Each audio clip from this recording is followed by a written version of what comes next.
오늘부터 다시 예레미야로 돌아가서 예레미야서 오전은 일방적으로 그냥 듣기만 하신 거고요.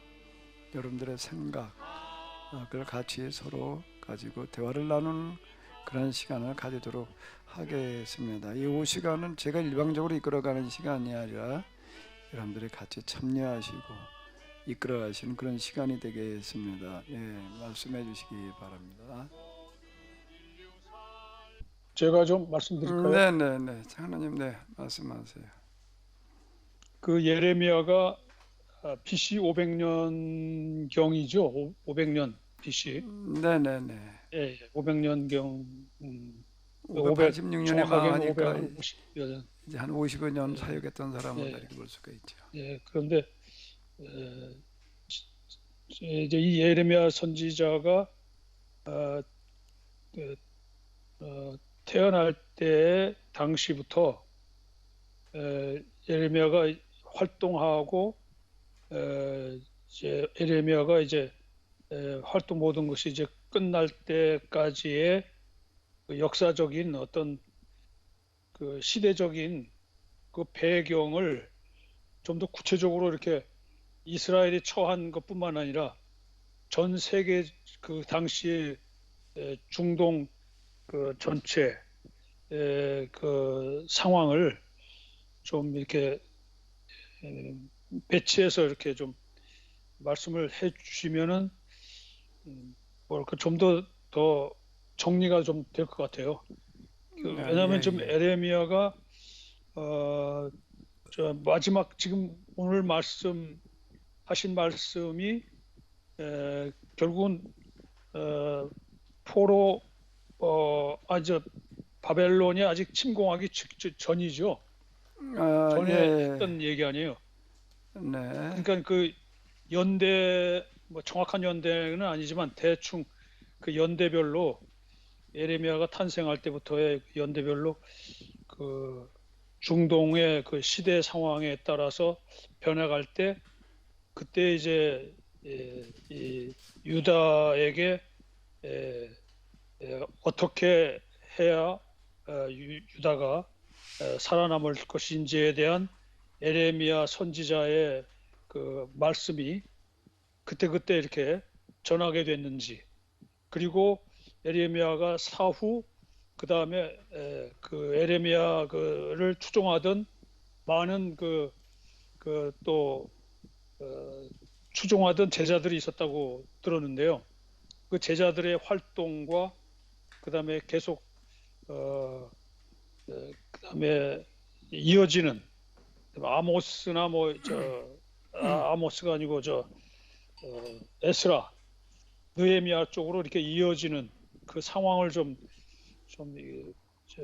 말씀해 주셨으면 좋겠습니다. 예, 뭐, 이렇게 그다음에 에레미야의 그다음 후속 바톤을 또 누가 어느 선지자가 또 이어받아서 어떻게 해 나갔는지에 대한 것도 좀 자세히 좀 말씀해 주시면 전체적으로 이렇게 크게 이렇게 좀 이렇게 보고 다시 말해서 좀 더 크게 좀 좁게 보지 말고 좀 넓게 보면서 좀 말씀해 주시면 더 이해가 되지 않을까 생각이 들어서 질문을 드려봅니다. 예, 일단 이제 예레미야 이전 상황을 잠깐 이렇게 본다라고 하게 되면 메소포타미아에 이제 이게 아수르라고 하는 아시리아 이제 이렇게 역사에서 얘기하는 나라가 이렇게 등장을 했을 때에 그 당시 이제 이스라엘이 북과 남으로 나뉘어져 있었잖아요. 북쪽에는 이스라엘이고 남쪽에는 이제 유다였는데 아수르가 이렇게 등장을 하게 되면은 항상 뭐 세계 역사라는 걸 보게 되면 처음에 이제 내부가 이제 혼란기를 겪고 있을 때 그 혼란을 이제 잠재우면서 하나 이제 그 강대국이 이렇게 등장을 하게 되는데 이 내부를 이제 정리한 다음에는 꼭 그 전쟁 이 내부를 정리하느라고 이제 오랜 시간 동안 전쟁을 하잖아요. 그러다 보게 되면 군사 문화가 발달을 한다고요. 군사 문화가 발달한다는 거는 뭔가 하게 되면은 이제 이 군인들이 이제 비대해지는 거거든요. 군인들의 세력이 이제 이렇게 커진다고요. 이제 군인들은 항상 어떤 사람들은 그러니까 주전론자예요. 주전론자. 전쟁을 해야지. 사람들은 뭐가 그래도 뭐 군인의 목적이라는 게 이제 전쟁이니까.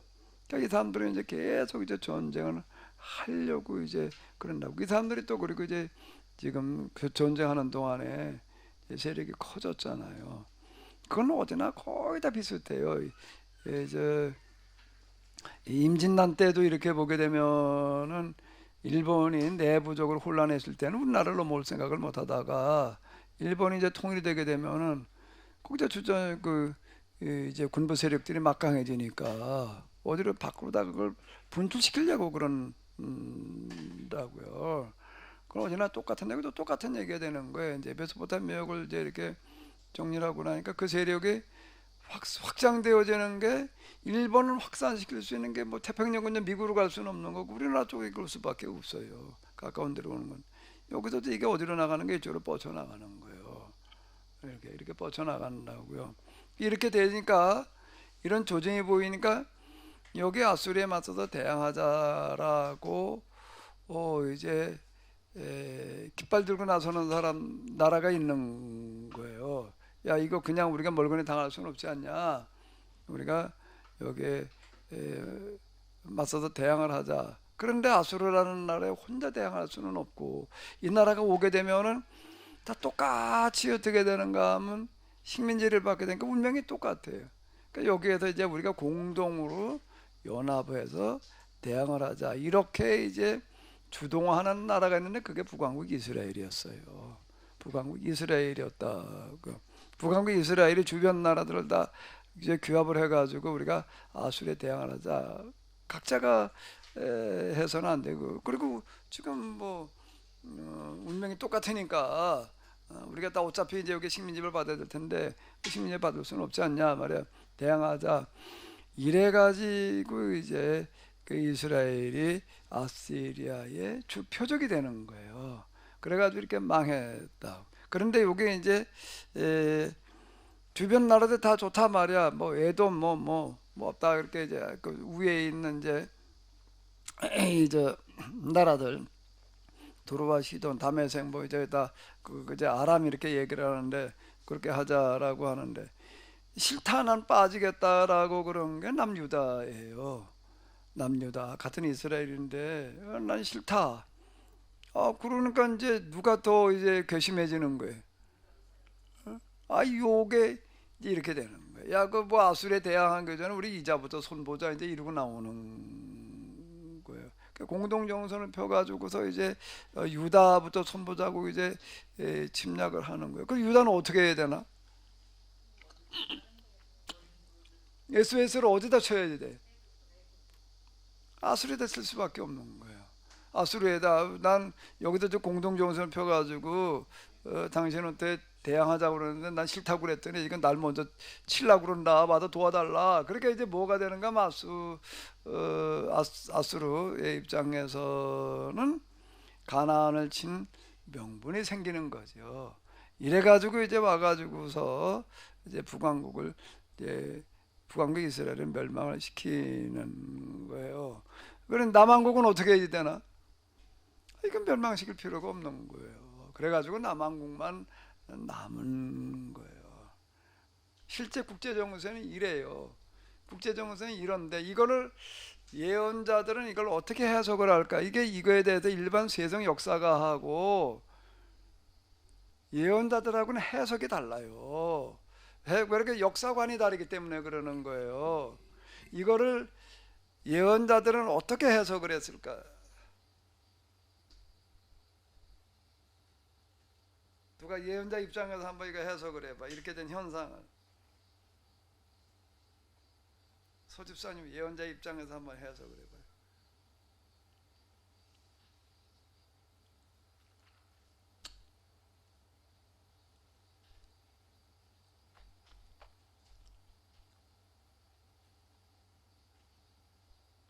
그러니까 북왕국 이스라엘은 아수르에 도전하다가 망했다고요. 이래미하게 해석하는 거고 똑같은 거예요. 그 당시 이제 북왕국에서 활동하던 예언자가 아모스, 호세아, 주로 이런 사람들인데 뭐라고 해석을 하는가라고 하게 되면 아수르가 등장한 게 뭐 때문에 등장을 했다는 거예요? 북왕국을 징계하기 위해서 등장한 거다. 이렇게 해석을 하는 겁니다. 북왕국을 징계하기 위해서 등장한 게 지금 아수르다. 이렇게 이야기를 하는 거예요. 그러면 북왕국 이스라엘이 아수르에 대항하다 마한 거는 뭐가 어떻게 된 거예요, 이제? 이거는 계약을 위반한 데다가 아주 마하기로 작정을 한 거다. 전략을 잘못 짰다는 거야. 아수르에 대항할 대상이 아닌데 하나님께서 보내시는 군대인데 이걸 대항을 한다고 해가지고서 그게 해결될 문제가 아니라 똑같이 이렇게 해석을 하는 거라고요. 그럼 남왕국에 대해서는 뭐라고 해석을 해야 되나?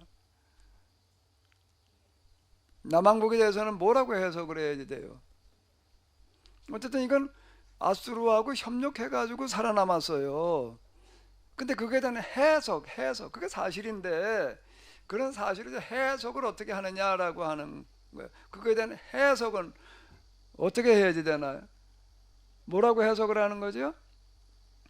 예언자들은, 그 일반인들은 아이고 아수르에 협조해가지고 살아남아서 이렇게 끝나는 거예요. 그냥 거기 끝이에요. 근데 그 사건에 대한 해석을 예언자들은 뭐라고 해석을 하는가 하면 남유다에는 하나님께서 계약을 지킬 기회를 한 번 더 주셨다. 그러면 북왕국도 똑같은 얘기가 되는 거예요. 아수르에 대항하지 말라는 거예요. 왜 하나님께서 징계하시려고 보내는 군대인데 거기다 대항을 한다는 거, 하나님께 대항하는 거고 똑같다. 그냥 식민지배 받아라. 근데 식민지배 받는 것 자체가 남쪽에 식민지배 받는 거지. 그냥 넌 독립해 그런 얘기가 아니거든요. 식민지배를 받는 건데. 근데 그걸 어떻게 받아들이는 거라고요? 계약 지킬 기회라고 보는 거예요. 계약을 안 지켜가지고 지금 쳐들어가 식민지배를 받았으니까 이제 식민지 벗어나려면 어떻게 해야 되는 거예요? 여기서 계약을 지키게 되면은 아수르의 식민지배로부터 벗어날 수 있다. 근데 그게 일반인들이 그렇게 인정이 되나? 그게 인정할 수 없는 게 되는 거예요. 그러니까 세속 역사가들의 해석과 예언자들의 해석은 전혀 상반돼요. 전혀 상반된다. 라고 하는 겁니다. 그러니까 예언자의 해석을 받아들이는 사람은 기약법에 대한 충분한 이해와 더불어 가지고 하나님에 대한 믿음, 무슨 믿음? 하나님께서 어떻게 역사 이끌어 가신다는 거예요? 계약 공동체를 통해서 이끌어 가신다. 이 믿음이 있지 않는 한 이걸 받아들일 수가 없어요. 그냥 믿음만 가지고서는 안 돼. 여기 이스라엘 사람들 중에도 하나님 안 믿는 나라 하나도 없어요. 우상을 갖다 놨지 말이야. 성전에까지 우상을 끌어다 놨다. 그건 뭔가 하면 그게 무슨 소리겠어요? 다른 나라하고 외교 관계를 맺으면은 기본적으로 뭘 갖다 놔야 되는 거라고요? 그 나라 신상을 갖다 놓을 수밖에 없는 거예요. 그러니까 우상을 섬기기 위해서 갖다 놓은 게 아니야. 그거는 거기서 외교 관계를 맺어야 되겠고 안 맺을 수는 없고 그래서 갖다 놨다는 얘기인데 그거를 불신앙이라고 그거를 바알을 섬겼다 뭐 이방신을 섬겼다 이제 이렇게 그 예언자들은 질타를 하는 거예요. 이런 상황에 다른 신을 섬기고 있는 게 아니고 그건 외교 관계를 믿느라고 그냥 갖다 놓은 것일 뿐이지. 그러니까 여기 하나님의 합니다는 하나도 없어요. 그런데 왜 예언자들의 해석을 못 받아들이느냐? 계약 신앙이 없으니까 그러는 거예요. 그건 그때나 지금이나 비슷해.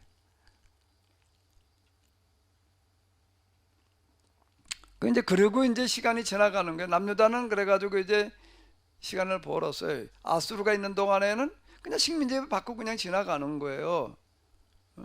이스라엘을 비롯해 나라 완전히 없어져 버린 거고 그냥 그리고 이제 물론 이스라엘에 많은 사람들이 남유다를 이제 피난 오고 이제 이제 그랬겠죠. 어쨌든 간에 이러고 이제 근데 이게 뭔가 하면 계약을 지킬 기회다. 근데 여기서 또 안 지키게 되면 이제 아수르가 아닌 이제 다른 나라를 통해 가지고서 또 징계하지. 이렇게 해석해 나가는 게 예레미야가 되는 거예요. 예레미야의 등장 배경은 이건데 그 이전에도 그렇게 얘기한 사람들이 쭈루루 있는데 예레미야는 어떤 사람들인가 하면은 남왕국 유다가 망하기 전 50여 년에 한 40여 년에 등장을 해가지고 망하고 난 다음에도 좀 활동을 했으니까 한 40여 년에 등장을 해가지고 활동을 하던 그와 같은 예언자가 되는 거죠. 이게 이제 예레미야가 등장하던 그런 배경이에요. 장로님 혹시 뭐 이 배경 부분에 대해서 조금 더 필요하신 부분이 있으면 얘기해 보세요. 제가 설명드린 거에 대해서. 그 이제 북왕국 이스라엘은 아수르에게 그렇게 해서 멸망을 당했지만 이제 그 다음에 이제 유다가 그 기회를 얻었는데 이때 이제 아수르 북왕국 이스라엘이 멸망하고 약 한 50년 내지 70년 흘러가잖아요. 흘러간 한 다음에 100년 이상이에요. 또 그 유다가 721년이고 예, 586년이니까 100 몇십 년이 지나가는 거예요. 100몇십 년인가요? 네네네. 그렇게 되네. 제가 계산을 잘못했습니다. 거꾸로 했네. 예, 근데 백몇 년이 흘러갔는데 그 굉장한 긴 시간이거든요. 백몇 년이라는 게 이게 몇 세대 아닙니까? 예, 예, 예. 그동안 남유다는 기회를 얻었는데 그 백몇 년 동안 또 전혀 그 계약을 지킬 기회를 얻었는데 그 기회를 이제 계약을 지키지 않았다는 얘기 아니에요. 예, 거기에 뭐 그러니까 히스기야, 다시 요시야 이제 이런 사람도 좀 있긴 있었지만은 예, 전체적으로 보게 되면은 이제 이걸 안 지키는 거예요. 그래서 이제 결국 또 이제 에레미야가 등장을 하게 된다는 얘기죠. 예레미야를 비롯한 이제 예언자들의 항상 거기 보게 되면 내가 항상 예언자를 보냈는데 넌 누구의 말도 듣지를 않았다 이제 이렇게 얘기를 하고 있는 거거든요. 네. 근데 예레미야의 비롯한 예언자들의 말을 받아들이기가 쉽지를 않은 부분이 이거는 계약 신앙에 기초하지 않으면 못 받아들여요. 이거는요. 우리가 여기서 계약을 지키면 이 문제가 해결되어진다. 한 이걸 어떻게 그걸 믿냐고요. 그 지금도 그렇고 그 굉장히 어려운 얘기예요. 소집사님 지금 믿어져? 우리가 여기서 지금 우리 다해서 지금 우리 교인들 중에도 다는 아니고 일부 그리고 이제 계약금 노조 들어간 사람 70여 명이야 현재. 근데 이 70여 명이 우리가라고 하는 건 항상 소수를 말하는 거야. 우리 지금 현재 70여 명이 내가 파악하고 있기로는 지금 계약 신앙 그리고 계약대로 해봐야 되겠다라고 그러고 있는 건 우리밖에 없는 것 같아 전 세계에. 아무나 눈치고 봐도 없는 것 같아. 근데 지금 우리가 70명이 어떻게 하느냐에 따라서 국제 정세가 중국의 운명이 미국의 운명이 그리고 지금 이 코로나를 비롯한 인류 멸종의 문제가 해결되어질 수 있다는 게 믿어져요? 안 믿어지죠. 그렇게 말하는 게 이상한 거지? 예, 그지? 예. 제정신이면은 믿을 수가 없죠. 그래 왜 와서 앉아 있어? 그 소리를 왜 와서 앉아 있어? 들어. 아니 이거밖에 없으니까 그런 거죠. 희망이 이거, 그러니까 하나님 나라가 이 땅에 그 임해야 된다는 데가 여기밖에 없으니까 오는 거죠. 이렇게 제정신이 이런 걸 말할 수가 없다면서 그걸 왜 와서 듣고 앉았냐고. 그러니까 제정신이 그러니, 아니네. 그러니까 지금 뭐야 그 희망을 갖고서는 마지막 희망이니까 오는 거죠. 다른 데는 없을 뿐만 아니라 지금까지 안 된 이유는 안 되는 거죠. 지금까지 안 됐는데 앞으로 될 거라고 생각하는 게 이상한 거죠. 갑자기 사람을 봤을 때. 그러니까 예언자들의 신앙과 논리는 독특한 거예요. 근데 우리는 저도 이제 신학교 다닐 때 예언자들에 대한 이야기를 많이 들어요. 아예 저 신학교에서 뭐 스스로 선지 학교 이렇게 얘기를 하니까 이제 나도 뭐 우리 감천 들어갈 때 이렇게 보게 되면 교문에 현수 막 걸려 있던 거 딱 들어가는데 편입해가지고 가는데 기억나 지금도 현수막 뭐라고 그러는 나를 내가 여기 있사오니 나를 보내소서 뭐 이제 이런 식이에요. 그렇게 예언자들에 대해서 얘기를 많이 하고 예언자가 돼야 된다 이 시대의 예언자. 정작 그런데 거기에 계약 공동체 계약법대로 하라고 말했다라고 하는 얘기는 내가 들어본 적이 없어. 아니 그걸 들어본 적이 없다니까. 과목 가운데에도 내가 예언자와 관련된 구약 과목을 내가 들었어요. 무슨 뭐 거기도 여러 책들 갖다가 뭐 소개받고 읽고 예언자적 상상력 뭐 어쩌고 저쩌고 뭐 이런 책들 지금도 이제 몇 개 기억나는 어떤 그런 것들이 이렇게 있는데, 그 예언자들 그때 뭐 정의를 선언하고 뭐 어쩌고 저쩌고 가난한데 약자를 보호하고 뭐 왕권의 뭐 맨주먹으로 맞선 사람들 뭐 이렇게 행동하는 무슨 신앙의 그 시대의 뭐 양심의 무슨 사표 뭐 어쩌고 저쩌고 이런 쪽으로만 많이 얘기를 들은 거예요. 이 사람들은 신명기에 기초해서 율법서도 덮어놓고 율법서가 아닌가, 신명기에 기초해서 참으로 계약법대로 살아야 된다라고 이렇게 외친 사람들, 계약 공동체 계약을 어떻게 지켜내야 되라 세계 역사가 결정되어야 된다라고 말한다도 이런 얘기 들어본 적이 없다니까. 몇 권 읽었어도 그렇게 얘기하는 책도 없고 그 예언자에 대한 연구는 어마어마하게 많아. 근데 이런 식으로 예언자를 얘기한 책을 내가 모르고 있는지는 모르겠는데 들어보지도 못했고 읽어보지도 못하는 거예요. 소개받지를 못하는 거예요. 그래도 구약 전문가 예언서를 전공한 사람이라고 한다면 뭐 대충 예언서를 어떻게 연구하고 있는지 알 거 아니에요. 여기 가지고 뭐 자연치유저 주호로 보고도 감신대 교수도 그 아모스가 전공이야. 아모스가 좀 박사학위 받은 사람이라. 그럼 뭐 예언자를 얘기를 하는데 이런 식으로 예언자들을 말하는 게 아닌 거예요.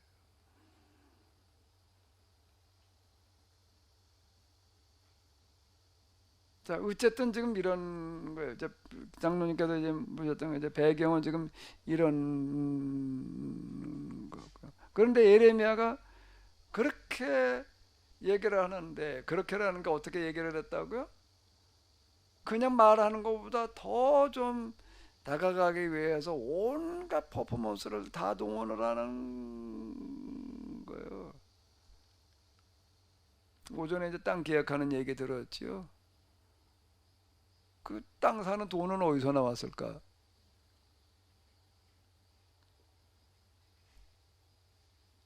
땅 사는 돈은 어디서 나왔을까?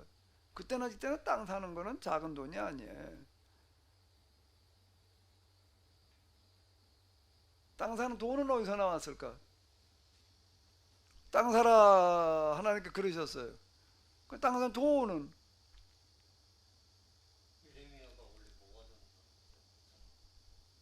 훔쳐둔 돈이 있었다. 하나님께 까마귀를 통해서 물어다 주셨을까? 누굴 통해서 그냥 돈을 보내주셨을까? 예레미야가 자기가 가지고 있는 거 다 털어가지고 사는 거야. 그래 퍼포먼스가 되는 거지.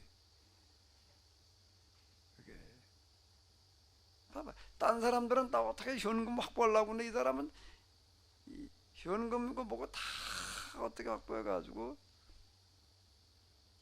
사는 거예요. 예? 예레미야는 땅을 싸게 샀을 것 같아. 70년에 부자 됐겠어요. 아니 이 사람 저 사람 막 땅을 팔려고 하니까. 근데 70년에 돈을 돌려줘야 되니까 사봐야 아무것도 아니에요. 신년이 되면 돌려줘야 되는 거잖아. 50년이 되면 하면은 원주인에게 돌려줘야 되는 거라고. 샀어도 돌려줘야 되는 거야. 신년법에 의하면은. 아니 근데 그 다른 나라가 지배하면 그런 거 없어지는 거 아니에요? 다른 나라들은 다른 나라는 저 땅상 권리증 자체를 인정 안 해주는데 그게 얘기할 필요도 없는 거고, 그거는 땅을 사서 등기부를 가지고 있는 거는 우리나라에서나 저 부동산 등기권을 인정해주지 외국에도 인정해주나 그거를? 우리나라 대한민국이라는 국권이 남아 있을 때 그게 인정받을 수 있는 거지. 우리나라 화폐도 그렇고 나라가 없어져 버리면 그러면 등기를 어디 가서 보장을 받아 그걸 미국이 들어줄 거야, 중국이 들어줄 거야, 북한이 들어줄 거야. 그건 아무 휴지조각이 불과한 거고 그건 어차피 이스라엘이 회복되어졌을 때는 그래도 그 권리가 살아 있는 거라고 귀환해 가지고서. 근데 이미 벌써 그 이제 신년이 70년인데 뭐 그러니까 그거는 사실 샀어도 지거된 게 아닌 거예요. 그건 뭔가 그냐면 자기 다 또 아마 그거 마련하는 거는 힘겹게 마련했을 거예요. 그 퍼포먼스를 하는 거예요 지금. 예? 그 뭐야 그 마이크를 가지고 얘기를 해봐봐 말을 하려면. 실제로 예레미야가 산 건가요? 아, 산 거지. 그러면 그래 퍼포먼스지. 그럼 그게 아니 저기 저 띠를 갖다가 이 해석이 그런 거 아니에요? 갖다가 놔라. 갖다 오는 거지. 그걸 뭐 띠를 그거 슉 집어던지면 그러면 날아가나? 그걸 갖다 오는 거야. 수개월 동안 거기를 자기 돈 들여가면서. 어? 그리고 그 온갖 갔다 오는 게 그 당시에는 엄청난 위험을 감수해야 되는 거라고요. 비용도 어마어마하게 들어가야 되는 거, 시간도 들어야 되는 거. 그러니까 퍼포먼스라는 거지 그게.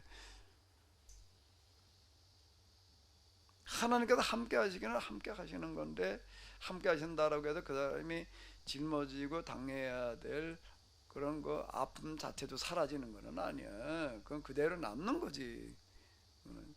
하나님께서 사라고 그러니까 뭐 돈은 특별한 방법으로 갖다 이렇게 대주셨나 보다. 그게 아니야. 그렇게 하는 방식이 아닌 거예요. 그 당시 예레미야는 결혼을 했었었나요? 가정이 있나요? 하지 말라고 그랬잖아. 아, 그랬었나요? 조르셨구만. 아니 갑자기 아이고 만약에 가정이 있었다면 그 식구들하고 그런 모든 문제에 있어서 엄청 부딪혔을 거고 어떻게 그걸 이겨냈을까 싶었는데 맞아요. 그 전에 결혼하지 말라 그랬던 게 생각나요. 왜 결혼하지 말라고 그랬지? 인생은 다 저기 뭐 다 죽게 망하고 살아남는 생겼으니까. 자가 단 하나도 없으리라 말이 예루살렘에 이렇게 얘기를 한다고요. 사실 그 얘기는 문자 그대로 예루살렘은 완전히 사람 한 명도 없었어요. 완전 폐허가 됐다고 돌아올 때는요. 어차피 가정이 다 파괴돼 가지고서 그럴 판인데 이제 결혼할 때가 아니다 말이야. 상가집에도 가지 말아라. 잔치집에도 가지 말아라. 이렇게 이제 얘기를 했다. 그러니까 퍼포먼스가 그러니까 예레미야는 삶으로 설교를 하는 거예요. 자기 생애로 설교를 하는 거예요. 그 사람의 모습 자체가 이게 설교예요. 뭐라고 말하기 이전에 독특하게 항상 밖에 나갔다 오면 뭘 또 목에다 뭘 걸고 간다고? 목걸이? 진주 목걸이? 진주 목걸이를 걸고 가야 되나? 부산 목걸이를 걸고 가야 되나? 광주 목걸이를 걸고 가야 되나? 그러니까 완전 멍에를 메고 나가는 그런 모습. 이렇게 도전을 하는 거예요. 하나님의 말씀을 맞는 사람들이 참 힘든 삶을 살아가야 돼요. 말씀만 그냥 뭐 떠들고 끝나는 얘기가 아니야 이게.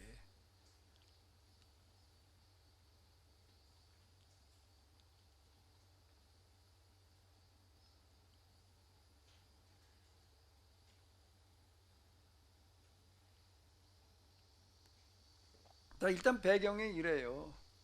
그러니까 이때 듣는 사람들이 거의 없는 거예요. 근데 여기 소수의 듣는 사람들이 소수예요. 그러니까 항상 남은 자는 항상 소수일 수밖에 없는 건데 이게 참 비극이라. 그러니까 이 사람들은 이제 예레미야의 말을 이제 인정하고 받아들이는 사람들이고 그 중에 이제 젊은이들은 어떤 사람들이었는가 하면 이제 예레미야가 70년 만에 돌아오리라 이렇게 예언을 했어요. 그 돌아오리라는 얘기가 뭘 말하는 거예요? 가만히 있으면 돌아온다는 얘기가 아닌 거예요. 어떻게 된다는 거예요? 돌아오게 해야 된다는 얘기지. 돌아오게 어떻게 된다고? 해야 된다는 얘기다. 돌아오게 하는 방법이 뭐가 되는 거지요? 보르지를 찾아가는 거예요. 이제 예레미야는 이제 더 이상 뭐 이제 늙었기도 했고 또 여기 여러 가지 이유 때문에 이제 그냥 고국에 남아 있다가 이제 애굽으로 갔다가 뭐 이제 그러는데 여기도 또 정치적인 변동 상황이 있어요. 근데 예레미야의 제자들은 어떤 건가 하면 이제 보르지의 현장에 찾아가서 제 발로 찾아가는 거예요. 포로로 끌려가는 게 아닌 거예요. 찾아가서 어떻게 하는가 하면 예레미야의 뒤를 이어가지고 예레미야가 하던 일들을 이제 결실을 맺게 하는 거가 뭔가 하게 되면은 설교만 하고 끝나는 게 아니라 어떻게 하는 게 뭐 하다가 성전이 아닌 성전 제사가 아닌 뭐예요? 회당에서 계약법을 가르치는 운동을 하는 거예요. 그걸 신명기 운동이라고 그래. 그러니까 아까 장로님 그 제자들이 누구냐 길이가 누군지 이름은 이름으로 남아 있지는 않고 뭘로 남아 있다고요? 신명기 이름으로 남아 신명기 운동가, 신명기 예언자, 신명기 역사가, 신명기 설교자 이런 이름으로 남아 있어요. 왜? 하나같이 뭘 가지고 가르쳤기 때문에 그러는 거죠. 신명기를 가지고 가르쳤다라고 해도 신명기 예언자, 역사가, 설교자라는 이름으로 남아 있는 거죠. 그러니까 이들은 또 얼마나 가서 어려움을 겪었을지 한번 생각을 해봐.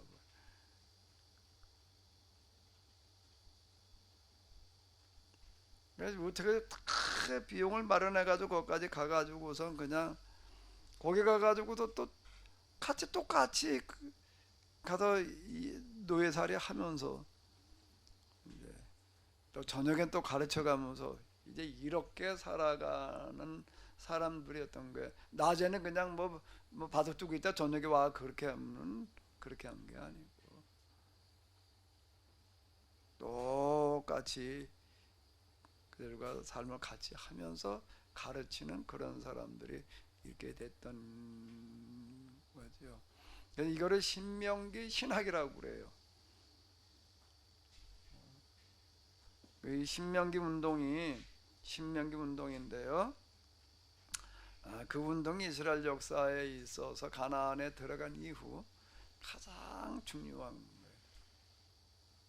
이제 포로기에 만들어지는 어떤 그런 신학이 이렇게 되겠는데요. 그들이 여기서 이렇게 가르치는 그런 거 조금 이렇게 이제 뿌리를 내려가지고 이 사람들이 돌아오는데 나중에 이제 몇만 명이 돌아오잖아요. 그러니까 몇만 명이 됐다는 얘기야 이제.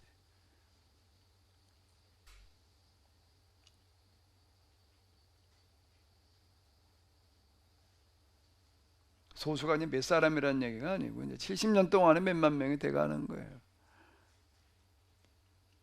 장로님 질문하신 거에 대해서 뭐 좀 답변이 되는지 모르겠는데 혹시 좀 미흡한 부분이 있으면 또 얘기해 보세요. 에스라 느헤미야는 귀환할 때의 지도자들이고요.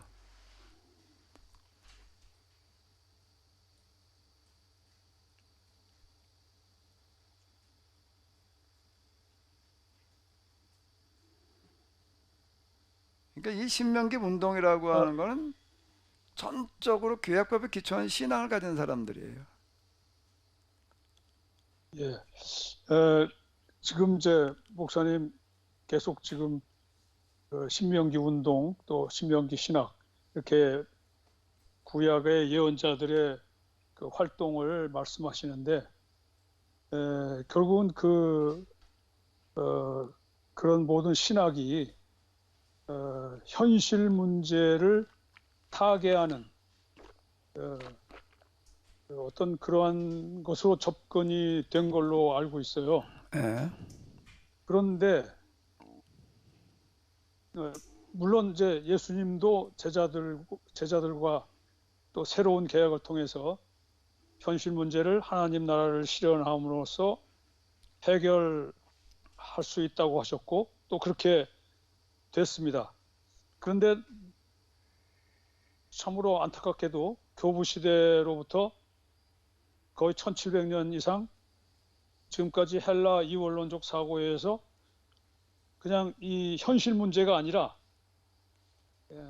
내세 천국 사상으로 내세 문제, 우리가 죽어서 가야 되는 천국, 그런 내세의 문제로 뒤바뀌게 된 거 아닙니까? 예. 예. 그러다 보니까 우리나라에서 제가 이제 지금 지난번까지 목사님 우리나라 역사에 대해서 말씀하셨는데 그 수은 최재우 같은 분도 이 서학 천주교를 그래서 오해했어요. 이건 현실 문제가 아니라 내세 문제다. 무슨 천국 지옥을 놓고 무슨 예? 이렇게 말하는 것은 말도 안 되는 그 엉터리다. 이렇게 생각하고 이 최재호 같은 사람은 현실 문제, 철저하게 현실 문제를 타개하기 위한 쪽으로 하다 보니까 다시 말해서 이 천주교의 그 하는 행동, 즉 제국주의 선교, 또 이제 그럼으로써 또 이 천국에 대한 어떤 그런 거, 이거에 대한 그게 이제 말도 안 되는 그런 지라고 생각하고 그 서학을 반해서 동학을 세웠잖아요. 그래서 수훈 최재호가 그 내용을 제가 그걸 듣고서 깜짝 놀랐어요. 그러니까 동학이 결국 서학이 잘못된 것을 보고 성경을 제대로 해석해야 되는데 성경은 보지 않고 그 저 신부들이 주장하는 그 교리나 그 하는 행동을 그 선교하는 것을 보고 이건 내세 문제는 아니다. 현실 문제여야 된다. 그래서 동학을 만든 거거든요. 그런 안타까운 일인데 결국 지금 오늘날 한국 기독교뿐만 아니라 전 세계 기독교가 이 현실 문제에 대해서는 관심 없어요. 죄송하지만 왜냐하면 재림 신앙을 가지고 예수님 오실 때 됐는데 무슨 현실 문제 뭐 이거 뭐 죽어 없어질 이 뭐 땅덩어리 뭐 우리는 뭐 예수님이 오시면 그냥 우리는 천국 가면 되는 건데 뭐가 문제야? 오히려 지금 뭐 저도 엊그제 카톡 하나 뭐 받았는데요. 뭐 휴거에 대해서 누가 주장한다고 어떤 목사님이 또 그걸 들고 나오더라고요. 우리가 휴거가 돼야 된다고 그러고 참 이러고 있어요. 지금 모든 교회가 지금 코로나 사태에 대해서 정확하게 지금 해석을 못 하고 있습니다. 이건 오히려 예수님이 빨리 오실 징조다. 이런 식으로 해석을 하는 것 같아요. 예. 이 고려 말의 신진사대부들이 불교에 대해서 아주 씨를 말려야 된다. 이렇게 얘기를 합니다. 근데 불시잡혀 이제 정도전이 그런 책을 이렇게 쓰는데 그 뭔가 하게 되면 왜 불교를 이렇게 싫어했는가 하면 현실을 도외시한단 말이야. 출가 뭐 이제 이렇게 얘기를 하는 것과 더불어가지고 그래놓고 나가지고서는 또 권력과 야합을 해가지고서 부귀영화를 또 추구하고 있다. 그 완전히 모순이라는 거예요. 이래가지고 이제 불교 그러면 아주 그냥 씨를 말리자 이제 이러고 나섰는데요. 근데 이제 실학자들은 우리나라 그 실학자들은 중국에서 성경을 갖다가 읽었어요. 성경을 갖다 읽으면서 야, 이 성경에서 얘기하는 게 이런 거구나 이렇게 생각을 했는데 금방 이제 그 이후 최재우 뭐 기타 등등 지점으로 이렇게 보게 되면 이제 또 뭐가 이제 좀 성행했는가 하게 되면 기독교 교리를 다루는 책들이 있었습니다. 그 천주실의 뭐 이제 이런 것들이 있는데요. 그걸 갖다가 읽어보게 되면 금방 얘기한 대로 이제 내도천국이 되는 거예요. 현실 문제 이렇게 중요시 여기는 믿음으로다가 어쩌고 저쩌고 이제 구원받는 이렇게 떠들어댄다. 그런데 율법도 그 예언자들은 특히 예레미야만 놓고 보더라도 호세아, 아모스, 호세아, 일단 우리 예레미야를 보고 해서 여기 보더라도 뭐를 주로 설계 초점으로 삼는가 하면 당면은 가장 큰 문제예요. 그 나라가 망하기 직전인 거예요 지금요. 아모스와 호세아가 볼 때 그걸 주제로 삼는 거예요. 예레미야도 지금 마찬가지인 거예요.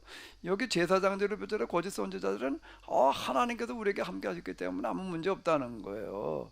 그게 이제 평안한 설교를 하는 거예요. 그러니까 지금 우리가 1차 유배 여호야긴이 이제 1차 유배를 끌려가잖아요. 망하기 10년 전에. 그래서 걱정할 거 없다는 게 2년이면 다 2년 만에 돌아온다. 이렇게 이제 떠들어대는 거예요. 하나님께서 함께 하셨기 때문에 우리는 걱정할 게 없다. 우리는 절대 안 망한다. 이렇게 평화를 이제 선전하는 어떤 이제 그런 것들을 가리켜 이제 거짓 예언자 이렇게 얘기를 한다고. 그건 뭔가 뭐 당면한 가장 중요한 심각한 문제로부터 관심을 비껴가게 만들어 놓는 거예요. 그런데 예언자, 율법과 예언자는 뭔가 뭐 당면한 가장 그 심각한 문제를 해결하려고 하는 그 자체가 곧 구원의 길이라는 거예요. 믿음으로 구원, 이게 아닌 거예요. 율법을 실천하는 게 곧 구원의 길이라는 가장 심각한 당면한 문제가 뭐예요? 지금 나라가 망하게 생긴 거예요. 그럼 어떻게 해야 돼? 그래서 우리가 군대를 양성해 가지고서 이렇게 말하는 게 아닌 거예요.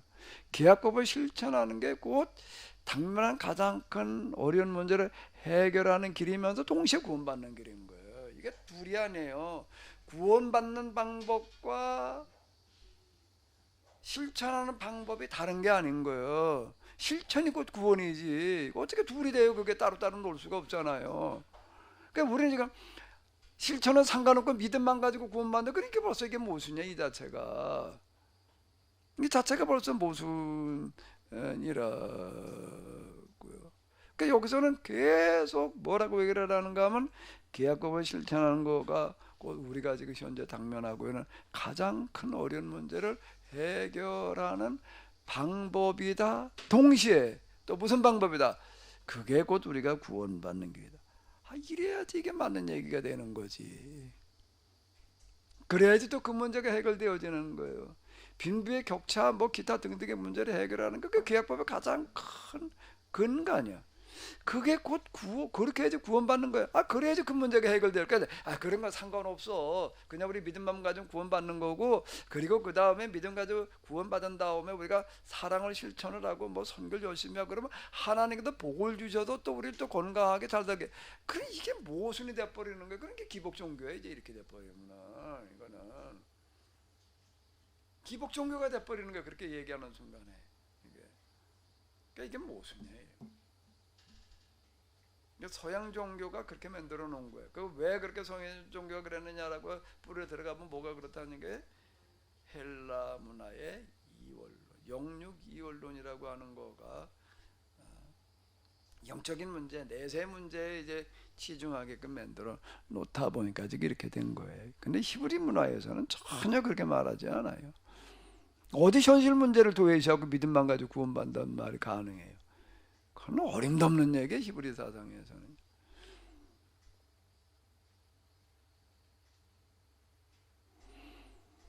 예, 뭐 장로님께서 아주 중요하고 또 이제 아주 광범위한 얘기를 좀 이렇게 해주셨는데요. 자, 또 뭐 다른 문제 좀 얘기하실 거 있으시면 하십시오.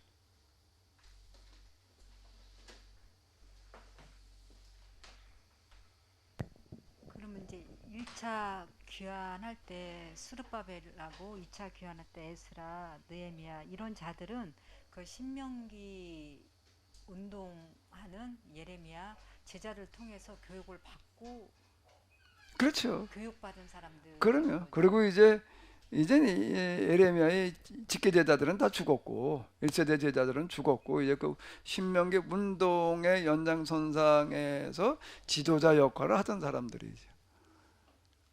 지도자 역할을 하던 사람들이 이제 1차 귀환의 이제 주동자들이 되는 거예요. 지도자들이 되는 거고요.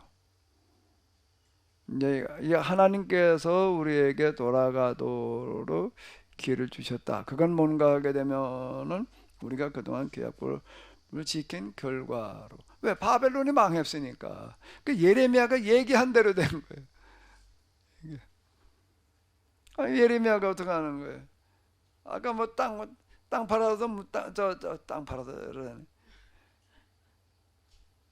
돈을 마련해 가지고 땅 사놓는 퍼포먼스 얻어버려 가지고 맨 마지막 퍼포먼스가 뭐라고요? 이제 2차 유배가는 사람들한테 이제 두루마리 써주는 거예요. 그리고 이걸 가지고 가서 바벨론에 가가지고서 모전단 다 읽게 한 다음에 돌을 매달아 가지고 수장시키라 말이야. 뭘 수장시키라는 거예요? 바벨론을 수장시키라는 거예요. 그리고 유배 생활을 시작을 해라. 참, 어떻게 그런 생각을 했을지 참. 그 진짜 믿으니까 그게 된 거예요. 그거는 정말 믿지 않으면 어떻게 그렇게 말을 해요?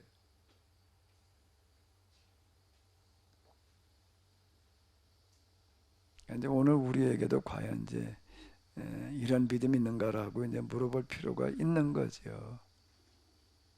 오늘 우리의 믿음이라는 게 과연 무슨 믿음인가 말이야. 주님의 재림을 기다리는 믿음 주로. 거기다 조금 뭐 아까 뭐 장로님도 휴거.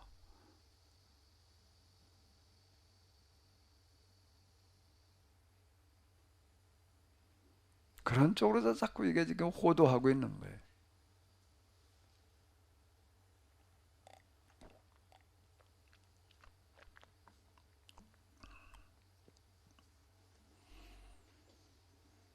예, 또 하실 말씀 있으시면 하십시오.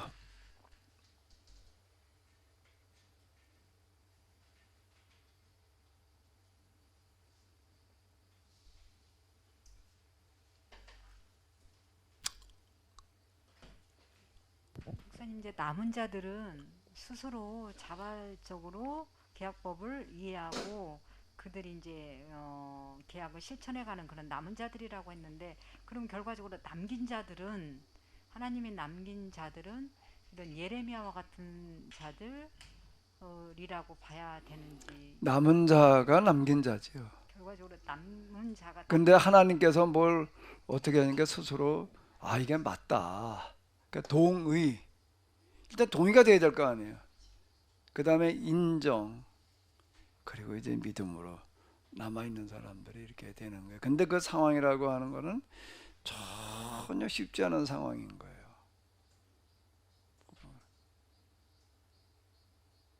남은 자. 그래서 참 이게 남은 자가 된다는 거가 참 이게 중요한 얘기더라고요. 제가 돌이켜놓고 보니까 참 이게 남긴 자가 아닌 거예요. 이거는 남은 자지. 이 남은 자가 되는 데는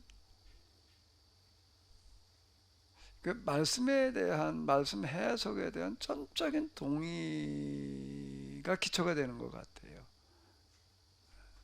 그건 저 자신을 돌이켜 놓고 볼 때 그래요. 이거는 참 이게 맞는 얘기다. 이치에 부합한다. 이제 그 예언자들은 이건 뭐 저 밤과 낮을 가지고도 얘기를 하잖아요. 밤과 낮을 정해놨더니 말이야 이건 정확하게 태양과 달은 지키는데 유독 이스라엘이 안 지킨다 예레미야가 이제 그렇게 얘기하는 구절도 있잖아요. 그 예레미야들은 계속 이제 자연의 원리와 이치를 가지고서 이제 계약법을 설명을 하는 거예요. 사람들이.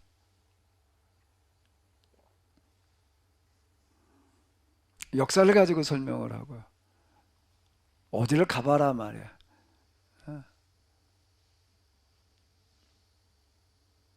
역사와 자연을 가지고 설명하려고 하는 그런 거가 하나님께서 보내신 사람들이 해석하는 방법의 한 특징이에요. 하실 말씀이 있으시면 좀 더 하시고요. 없으면 마치도록 하겠습니다.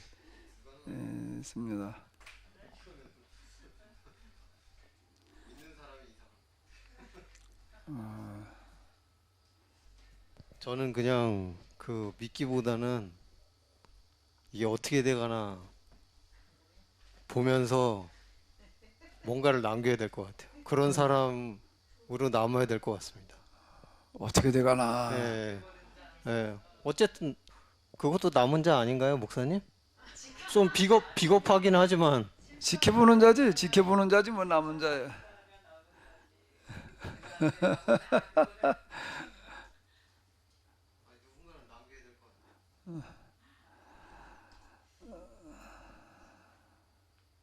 이제 오늘 새삼스럽게 이제 깨달은 건, 예전에 이 시드기야가 저희는 이제 계약법을 깨달아서 노예를 해방시킨 줄 알았었어요. 근데 예. 결과적으로 그랬다가 다시 이제 노예 해방이 아니라 노예를 다시 이제 또 구속시키고 이제 하는 것들로 알고 있었었는데, 오늘 목사님 말씀을 통해서는 결과적으로 시드기야는 계약법을 이해해서 그런 것이 아니라, 또한 잠깐 그 자기의 잘못을 돌이키고 회개하는 것이 아니라 결과적으로 그때 이제 정세에 따라 그렇게 잠깐 그런 정책을 폈다는 것이 너무 아쉬운 것 같아요. 계속 그대로 갔었다고 한다면 정말 남유다는 멸망하지 않고 또 그 후에 정말 유대인들의 그러한 비참한 현실들이 그들에게 주어지지 않았었을 텐데 너무나 안타깝다는 그런 마음이. 예. 그 34장 8절로부터 이 이야기도 뭔가 하게 되면은 계약법을 지키느냐 안 지키느냐에 따라서 이스라엘 문명이 결정되어진다. 그리고 바벨론의 문명이 결정되어진다는 얘기가 되는 거예요. 그래요. 사실 시드기야가 뭘 좋아서 그런 것도 아니고 이호의 목자라고 한 건데 하나님께서는 그래도 그걸 좋게 보시고, 그러니까 하나님께서는 항상 좋게 보시려고 하는 쪽인 것 같아요.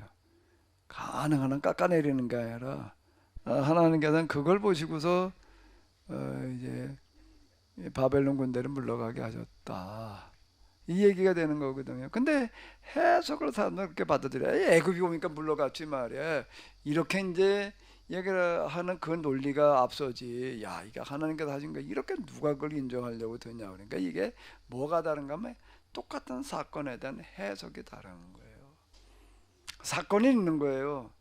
사건인데 세속적인 해석과 이 예언자들의 해석, 이게 너무 다른. 그건 지금도 똑같아요.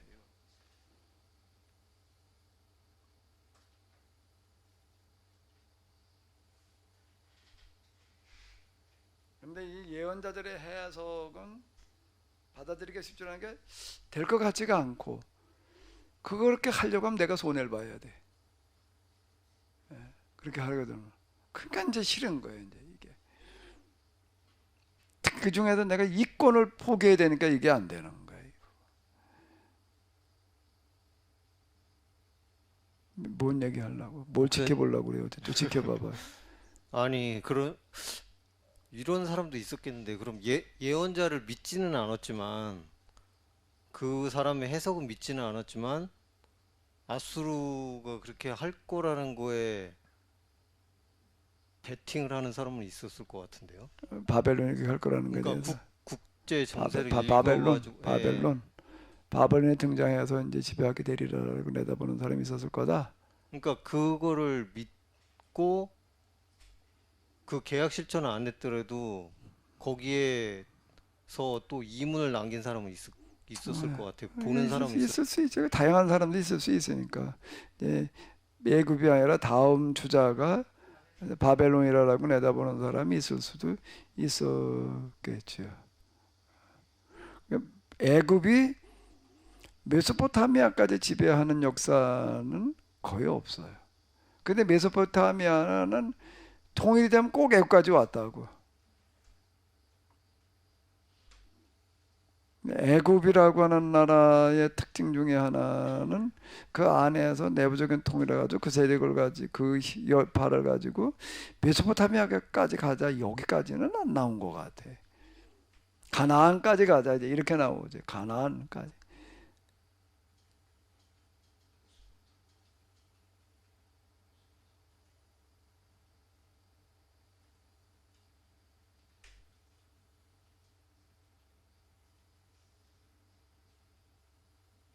결국에 가서는 뭔가 하면 똑같은 사건과 사실에 대한 해석이 차이가 나.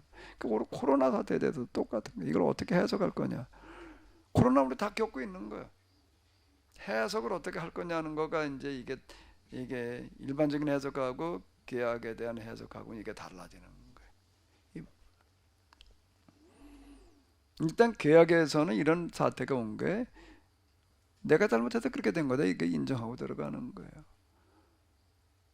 그리고 또 그 다음에 뭔가 하면 이제 우리가 또 어떻게 하느냐에 따라서 이게 결판난다. 이제 이렇게 되는 거예요.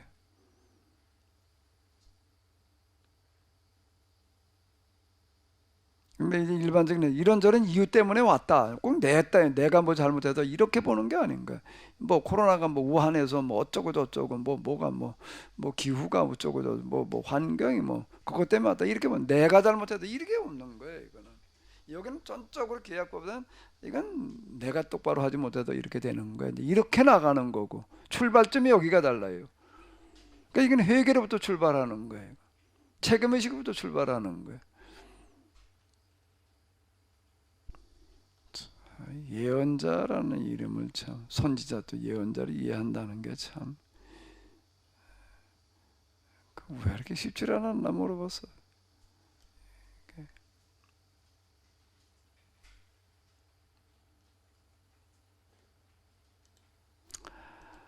예. 이제 이제 하실 말씀들 다 하신 것 같으니까 우리 마치도록 하겠습니다. 우리 다 같이 우리 통성으로 오늘 우리의 가장 큰 과제 코로나 사태를 통해서 우리가 보게 되는 이 인류 멸종이라는 이 위기를 우리가 어떻게 극복할 거냐라고 하는 거가 문제인데 하나님 저희들에게 은혜를 베풀어 주시어서 여기에 우리가 철저하게 회개하며 해결해 나가는 자 되게 하여 주시옵소서. 우리 다 같이 우리 통성으로 기도하도록 하겠습니다.